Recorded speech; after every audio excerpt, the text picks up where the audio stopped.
Talk enough about how dating somebody with mental health issues gives you mental health issues. I came in this relationship just fine. I left with anxiety, depression, fat.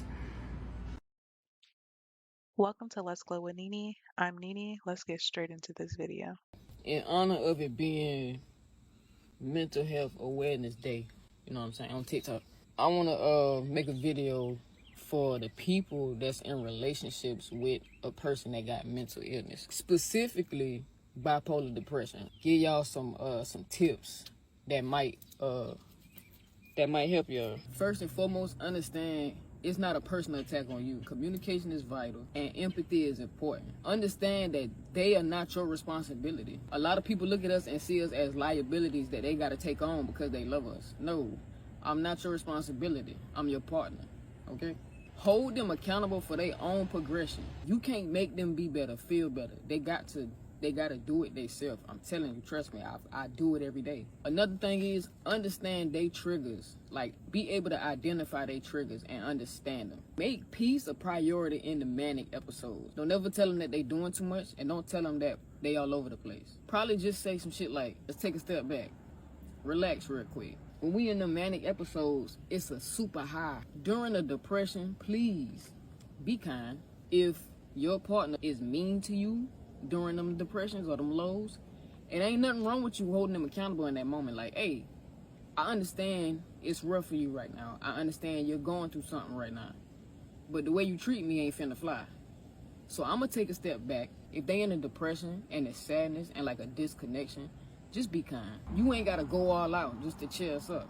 You hear me? Cause truthfully speaking, regardless of anything or anyone, them moves is gonna come. They gonna do what they do. This right here a big one. I swear to God it is. Understand that they need some form of resolution or controlling the frequency of these moves, the duration of these moves. I'm talking about medicine, gym time, therapy, support groups. That's one that I got into recently and it helped. Journaling. I wouldn't tell you nothing I don't know. Trust me. This coming from somebody with it. Last but not least, never forget about yourself. If you can't handle or if you don't want to be with a person who has a mental illness or a mental disorder, you know what I'm saying? It's okay for you to say that. It's okay for you to speak up about that. It's not meant for everybody. Not everybody can be a partner to someone that has a mental illness. Truthfully, it's a commitment. It's a commitment to support that person. It's a commitment to be with that person. But never forget about yourself. You know what I'm saying? Because you still got to be the star in your life. But understand something. Let that person know. Our anxiety is going to be real high. If our partner takes that step back without letting us know or like making us aware of it, we're going to think we did something terribly wrong. There's nothing wrong with saying, hey, I'm here for you, but I got to take a step back real quick and get me together. It's not easy being with somebody that got a mental illness. I know it ain't. But I promise you it can be done. It can work. I've experienced it before. That's all I got. Y'all have a wonderful day. If you're dating someone that suffers with depression, there are signs you can pay attention to. Here's a few. They're going to be tired often. Urge them to get up anyway. They won't have an appetite. Make them food anyway. They're not going to want to go out. They're going to want to be by themselves often. You got to urge that person to be social. They're going to make a mistake or have an accident and they might bust out crying. Your job is to make sure that they understand it's not a big deal and they're not being overdramatic. Tell that person how attractive they are. If it's a male or a female, you let them know how beautiful or handsome this person is.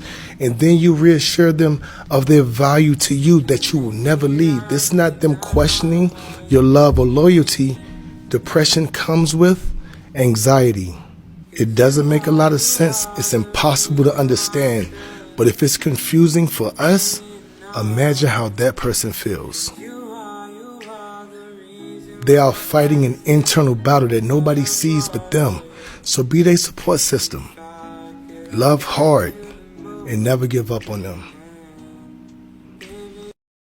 If you are in a relationship with somebody that is suffering from depression, anxiety, bipolar, anger issues, narcissism, know that this affects you as well.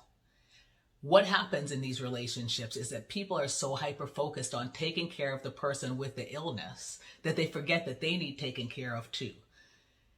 Focus in on yourself. Figure out what your needs are. how are you going to cope? And even in being there for this person, how can you still hold yourself as priority? Remember, it's like putting on that gas mask, because if you can't take care of you, nobody's going to be there to take care of them. Tip I would give for dating someone with a mental illness is to take care of yourself. Here's why. If you're dating someone with a mental illness, you may feel the constant need to make sure that that person is good or happy. And usually this comes from a place of not wanting to see them suffer. Some people start losing themselves in this, though, because they start to neglect their own needs. I'm speaking from personal experience, as this happened in my last relationship. Now, I'm not saying don't care for your partner if they have a mental illness. All I'm saying is to make sure that you're honoring and tending to your needs as well. It's all about balance. I'm going to talk to you guys about what it's like to be in a relationship with or love someone that has a mental illness. And I'm going to be incredibly candid about it because it's my right. A lot of times people that are in relationships with someone who is suffering from a mental illness is encouraged to be quiet, right? Don't talk about it. You don't want to expose the other person.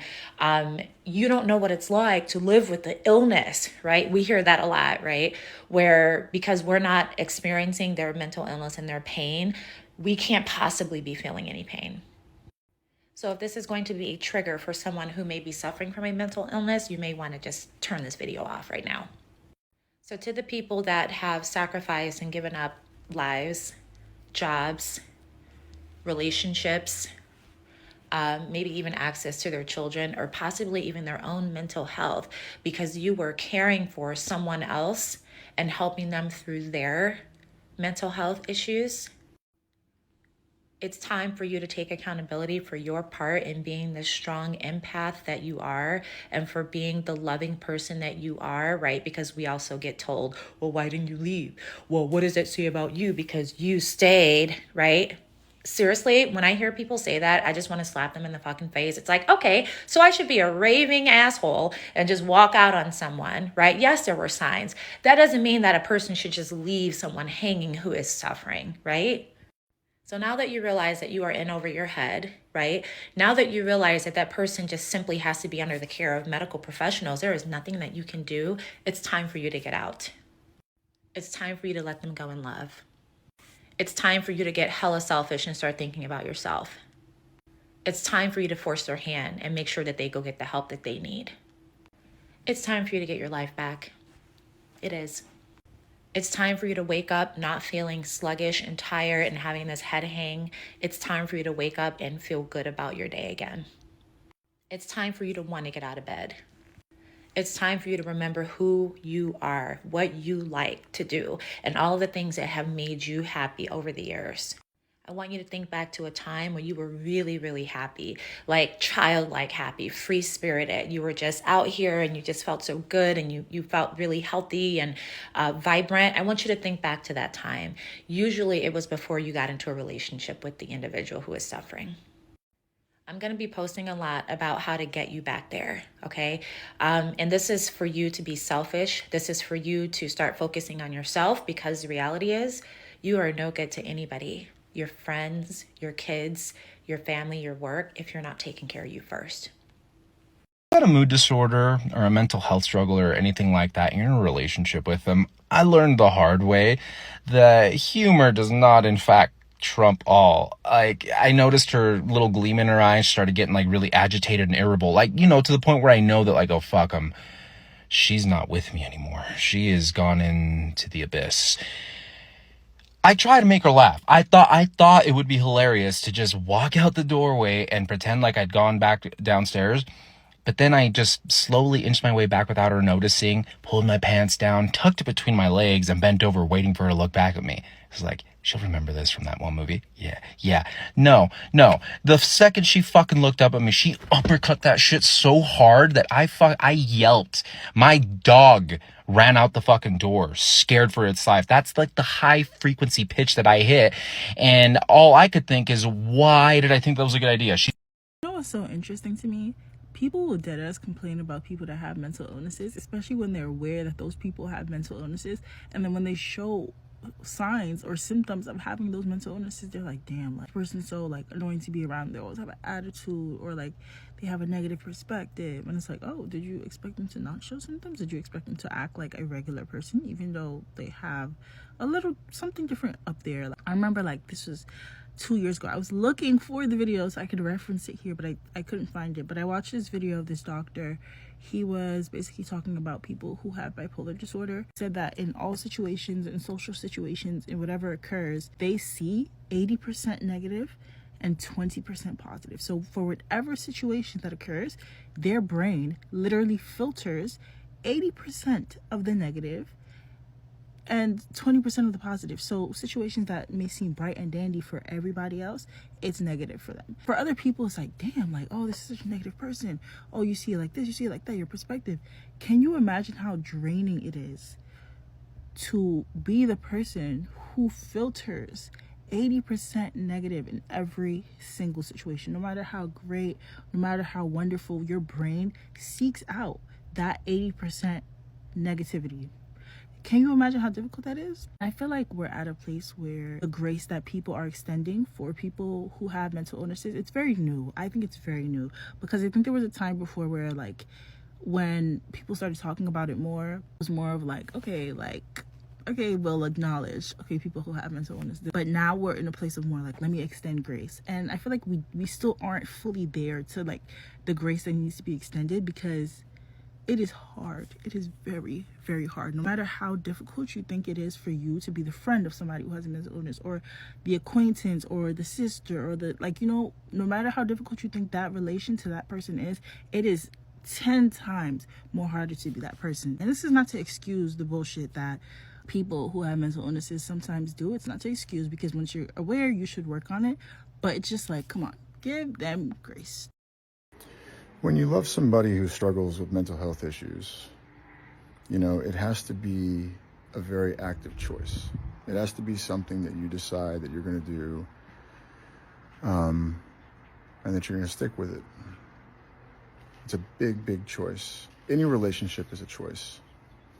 But this one, in this particular circumstance, it's a very, very active choice. There's got to be a very strong why. There's got to be something that's there that keeps you focused on who you believe this person is, and what you've seen and what you've felt.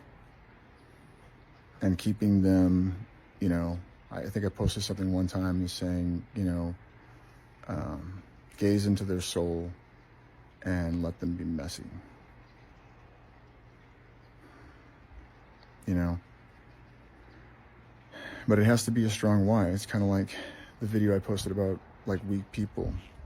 You know, if you don't have a strong why for this, then you're gonna end up, you know, making different decisions based upon your emotions. Once that happens, you know you're kind of done, to be honest with you. If you start feeling those emotions and you start not being able to regulate yourself, then yeah, it's time to do something different. But there has to be a strong why, because it is not easy. It is not easy. And if you decide to be there and keep them in that space in your mind and your heart at the same time, while you work through things, you know, that's why I said the other day, you know, give them space to be able to talk through things, give them space to be able to express those things, but try to hold some really good boundaries too. It's not just for you, it's really for them. It really is for them.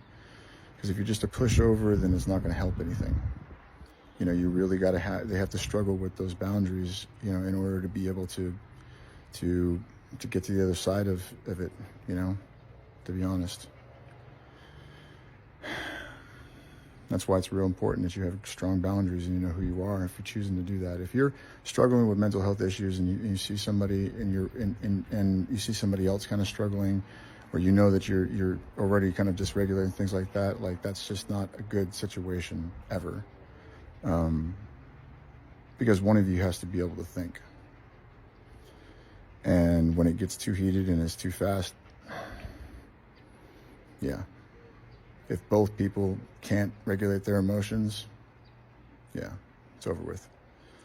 So I would say that if you choose to do that, and you go into those situations and you choose to go in there and pull them out of the fire and just show them that you got them and be consistent. If you choose to do that, just don't quit. Don't quit unless it means then you have to. But don't quit. I think it can be done. It's just about helping that other person see that the fears that they have, which a lot of times are the same fears that other people have in the same relationships, they just act differently. But, it takes time for them to see how their fears and the ideas that they have play games on them and put them into a space where they do some things that they're not proud of. And then they continue to do that. It's sad to see, I'll say it that, but always go out, get help, find yourself a counselor. Don't do this alone. But if you choose to do that, mean it. I'm sorry I'm depressed. You're not wronging me by being depressed. But you're dating someone who's always sad. I care about you, so. You care about the fun me, not this me. I care about you. No adjective before the you, just you. Don't you miss the fun me? You're the same person. She's gone. She's not gone, she's depressed. And you wish she'd snap out of it. Are you trying to get me to say something hurtful? End things with me. Break my heart. If you want to break up, you do it. I want to stay together, but I'm not good to date right now. I think you're worth dating. Depression doesn't decrease your worth. It sucks to date someone depressed. I guess. But a part of any close relationship is taking care of each other. Did someone guilt you in the past for having depression or something? Of course. Doesn't that happen with everyone? That is not helpful to anyone. You could date someone who never gets depressed and is fun all the time. I see you trying to get better. What if I'm sad forever? Just because this is how things are now does not mean things will always be this way. This is the worst version of me. I feel safe with the worst version of you. Some people's worst versions are dangerous. Doesn't it feel like you're my parent or something? I'm not gonna pretend to be your mom or your therapist or your life coach. If I try to be any of those things, I'll just resent you. Resent? Listen, you have depression goggles on, but it's gonna be really fun when you believe me when I tell you I care about you. My boyfriend has been distant because his mental health hasn't been right, but I don't know how to help him from a distance. The thing with mental health is that a lot of people acknowledge the fact that they have mental health things going on with them, but they don't acknowledge the fact that they need to learn how to deal with their mental health as well. Mental health in a lot of cases isn't going nowhere. You're going to have the same mental health for the rest of your life. And your mental health can either be detrimental or your mental health is something that you acknowledge, but you know how to navigate. Let me explain. So if I can acknowledge the fact that I have really bad depression, depression is not something that's going to just float away and go away. But it can't be used as an excuse as to why I react or why that I am the way I am. I can acknowledge that it is a part of me, but because it is a part of me, it should give me more of a reason to go explore and acknowledge and educate myself on what that looks like, how I feel, what I feel like I need during those moments when I am very depressed. Do I need my partner there? Do I not need my partner there? Can I handle this myself, or do I need to talk to somebody? How do I work through these feelings and these emotions when I'm not okay? Eventually it gets to a point as an adult, you have to ask for help. You have to. You can't take on your mental health or your emotional health or the world by yourself. I don't know anybody who can. This is why therapists and counselors are available. This is why you have healthy partners in relationships who will be like, hey, I understand you're going through something. Talk to me. I'm here for you. So a lot of the things that you are willing to do for him to help him out, he has to be willing to do for himself and help himself out, so that way he understands exactly what he needs. Because you can try to be there for him physically and console him, and he might want space. And you can try to give him space, but he might want you physically there to console him. But if he doesn't even know what he wants, how is he going to express to you what he needs from you as a partner? See what I'm saying? So it's going to run you exhausted. It's going to run you physically, mentally, and emotionally exhausted, trying to be there for somebody who doesn't know how to be there for themselves. And yet they keep blaming the reason they are doing the things that they're doing is because of the mental health aspect.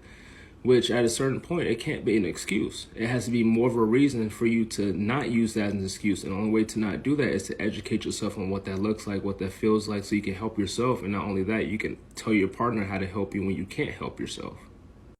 Here are 3 ways to help your bipolar partner through a manic episode. Number 1, give them something to eat or drink. Just scientifically speaking, it's a lot harder to cry when you're eating or drinking something because your mouth is full. For me personally, when I stop crying, I think with a much clearer mind.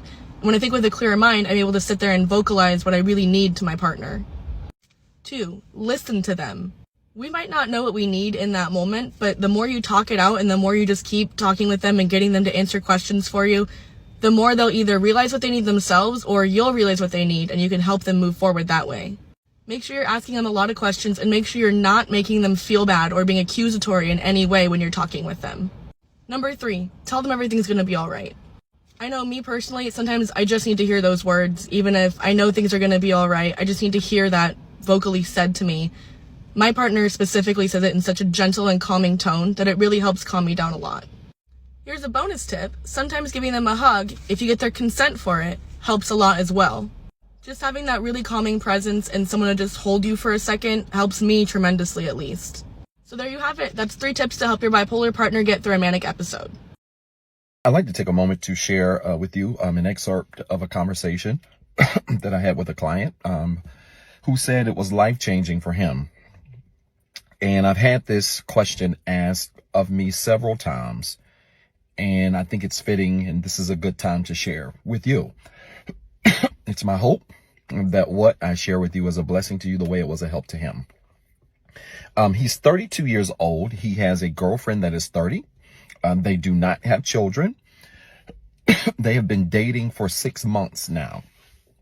A couple of weeks ago, they had a conversation over dinner as the relationship is starting to get serious, where she revealed to him that she has been diagnosed with BP, or bipolar disorder.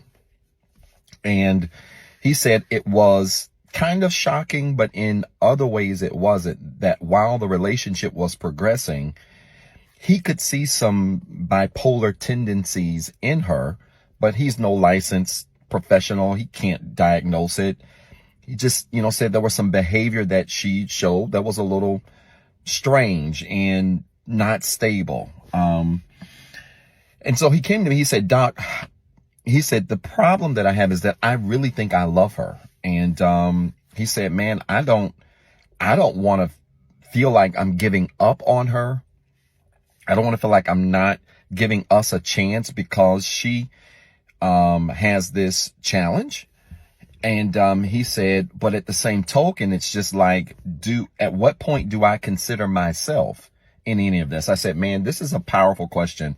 I've received this question several times. And, when he gave me permission to share his story after we reached an outcome, I thought it was very timely.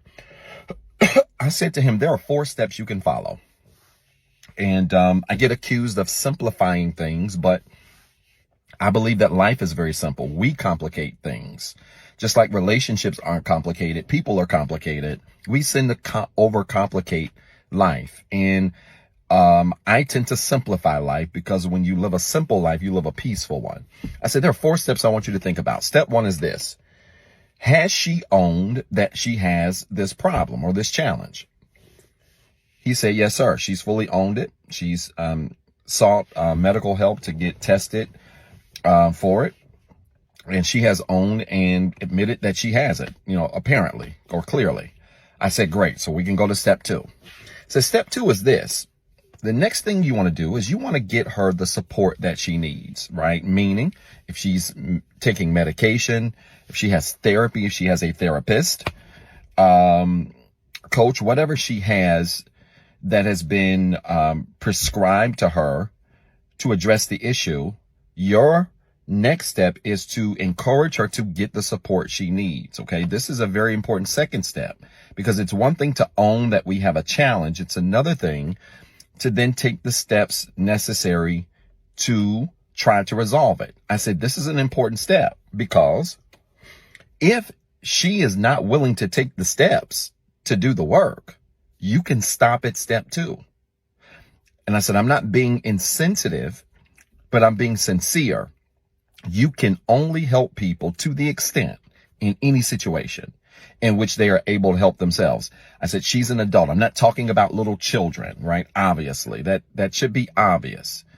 But she is a full-fledged adult. And the reality is your help to her will only be as useful as her willingness to help herself. I said, is she medicated? Does she have a therapist? He said, yes, sir, she has that. And she goes, he said, I didn't know until, she revealed to me what was going on. And, again, the relationship seems to be getting serious. So she admitted that she has a therapist. She has medication. I said, does she take the medication? He said, yes, sir. And I said, I'm not going to make, and I'll say to you viewers, I'm not going to make this video about whether or not you should take the medication. It's not about that. That's a whole different bunny trail that we could go down. I said, but the fact that she has the medication, that she's been given a therapist and she uses both, I said, is a positive sign, because apparently she's admitted it. She's taking the steps to resolve it. I said, here's step 3. I need you to measure your tolerance for sacrifice and support. Okay. The third step is you need to measure your tolerance for sacrifice and support. He said, what do you mean? I said, it's the same issue I have with people who want to marry people who have kids, but they don't have kids, right? I did the video on blended families. People just took it and ran it and didn't listen for the context. It's not that blended families don't work. What tends to happen is sometimes people sign up for blended families and don't realize the responsibility they're signing up for. I said, so what you've got to do is, if she's on the issue, she's getting help for the issue, then you've got to ask yourself, what is my tolerance level, excuse me, for sacrifice and support? Because until you measure that tolerance level, I'm awfully afraid that you can be so blinded by love that you have no clue of what you're signed up for. And so many people do this. They get so blinded by love. For a lot of people, it's just mere infatuation. They get so blinded by the situation they're in, and they haven't taken a step back to ask themselves, do I have the tolerance level to make the sacrifices necessary to be with someone who has this challenge? Do I have the tolerance level necessary to give the support to someone who has these challenges? And if the answer is no, abort mission, because it's not fair to you and it's not fair to the person that you're connected to. I said, here's the fourth and final step. I said, then if that's the case, then love them, but love them with boundaries. And when I say that, I mean, don't love them at the expense of losing you, because you have to continue to love them. You have to continue to make sure they get the support they need. You have to continue to measure your tolerance level as you're loving them. And you have to continue to measure their willingness to continue to put in the work on themselves. And this is where boundary setting comes into play, because you have to set boundaries and make sure that your support for them is not greater than their support for themselves. That's how we set the boundary. That's how we measure it. So love them, but not at the expense of losing you. And that ensures that they continue to take responsibility for putting in the work themselves. He completely understood. He was so relieved. A great gentleman, even got a little teary-eyed on the call. I said, man, you're going to be okay. I said, you're doing incredibly well, and you've got a tremendous heart, because a lot of people will have just aborted mission without thinking this through. And I said to him, I said, I have clients who are together and one or both of them have challenges, mental health challenges, and they're doing fine. It can work, but each person has to take responsibility for their space in that space. And if they do, and you follow those 4 steps, I think you're going to be headed in the right direction. I hope this made sense. If it did, type church in the comments with 3 R's. And then remember, you've got 2 jobs. 1, be better today than what you were yesterday. And 2, don't forget what I told you.